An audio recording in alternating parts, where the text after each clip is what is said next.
this is, as Patsy was saying, came out earlier this month. I'll give you actually a reading from the back cover to give you an idea what the whole thing is about. So Jasper Glasher, ambitious but naive, oh, there we go, escapes his provincial Quakerism to embrace the vibrant theater life of 1925 Philadelphia. He joins the Reeves Players and is quickly captivated by the director's wife, the alluring but enigmatic Delia Reeves. His passion tests his allegiance to her husband, whose charisma and reckless energy mask a dark secret. Jasper's discoveries taken from the thrills of the vaudeville stage to the bohemian backstreets of Paris, where he must come to terms with painful realities that hide beneath the vitality of illusion. That's the title of the book. So hopefully that excites. Yes, okay. If you like what you hear, see me. I've got copies over there for your perusal. So this takes place at Aldersgate. So we're looking at a 10-minute read? Yeah, okay. Let's start from here. This takes place at Aldersgate, which is Archie's estate on the main line outside of Philadelphia. Dinner party, much like you might encounter in, say, Gatsby. Okay. Delia engaged me throughout much of the dinner, asking me about old Mordecai, whom her father had known, as well as my personal history. I diverted the discussion from my childhood to the remainder of my ancestors, where I had a lot of material, my father having been proud enough of our Quaker heritage to have kept meticulous records that stretched back into the years before the Revolution to a certain Simeon Glasher, one of Middletown's elder statesmen. The few times she turned to the others around us, I found my attention arrested by Archie at the neighboring table, brandishing his knife like Roland in the service of Charlemagne on the field of combat.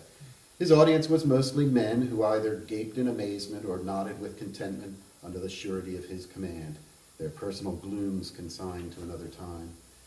As the dessert was being served, I was startled to feel a weak grip on the back of my neck.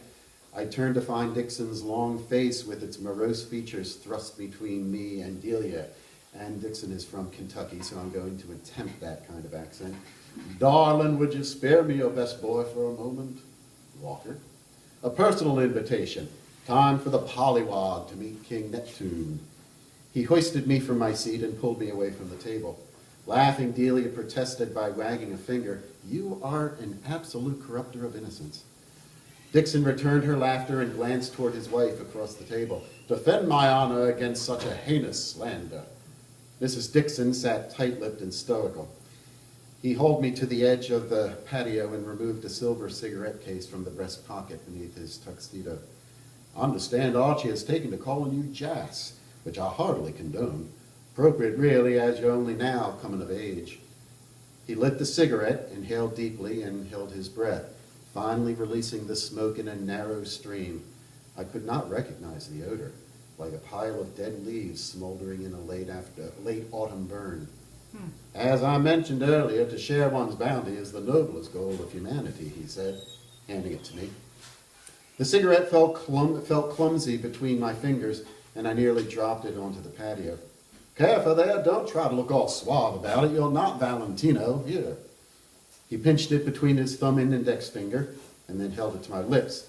I inhaled and then coughed violently as the back of my throat burned. Dixon chuckled and withdrew the cigarette from my face. "Maybe in time, my heart, and maybe in time. Why don't you just stand back and enjoy the moment? Let it impress itself upon the soft wax of your memory." Soft wax indeed. And for a man so self-abusive, as I was to learn, a sailor set adrift on a meaningless ocean and the anchor tied to nothing but his stubborn soul, Dixon now and then was capable of brief moments of insight. Memory is malleable, and perhaps the most powerful narcotic, for despite my self-conscious anxiety, I swear I held that moment in such affection that it must have rivaled the astonishment of Lewis and Clark when they first gazed upon the Pacific. The encircling torchlight seemed to cleave the evening scene, and unchained from the baser world, it wafted aloft like a massive magic carpet over Aldersgate.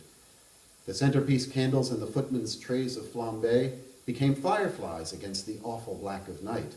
Fireflies at first, but then their flashing more sustained, perhaps more durable than the stars themselves that illuminated the earth when dinosaurs stalked the fairways of the South Haverford. And the diners?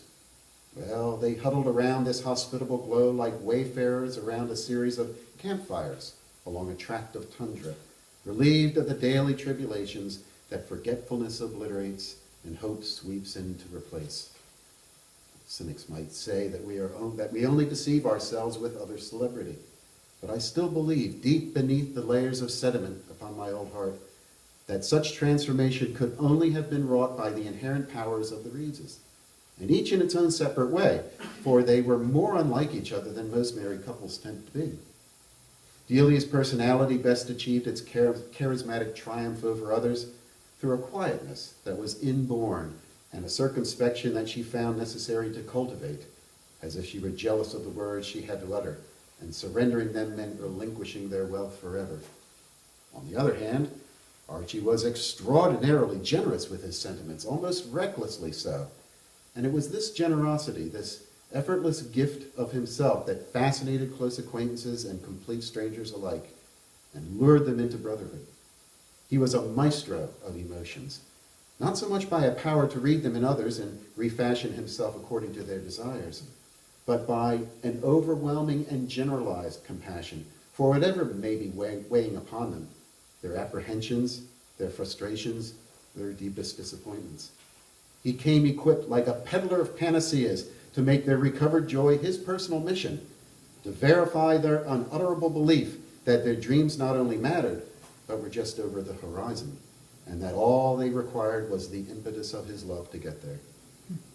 I must have conjured myself into some sort of reverie as I stared at the constellations overhead, for Dixon was suddenly gone, and many of the places at the dinner tables had been cleared.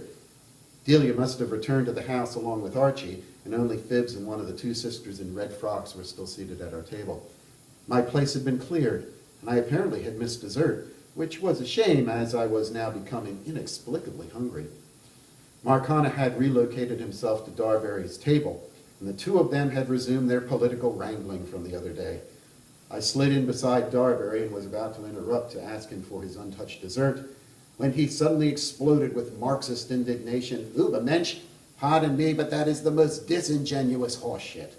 So I fled with his Peche Louis and wolfed it down on my way back inside. In the rear of the salon, separated from the others, I sat to listen to the evening's entertainment, Mrs. Berger laboring through an aria from Lucrezia Borgia, and waited for Delia to reappear. At the moment of applause, Mabel Darberry plopped herself into the seat next to mine. Her cheeks had lost their youthful roses, and her eyes were as round as soup spoons. "What's wrong?" I asked. She whispered to me urgently. "I was only snooping around. I didn't mean to. Oh, it's just so horrible." Chapter end. Nice.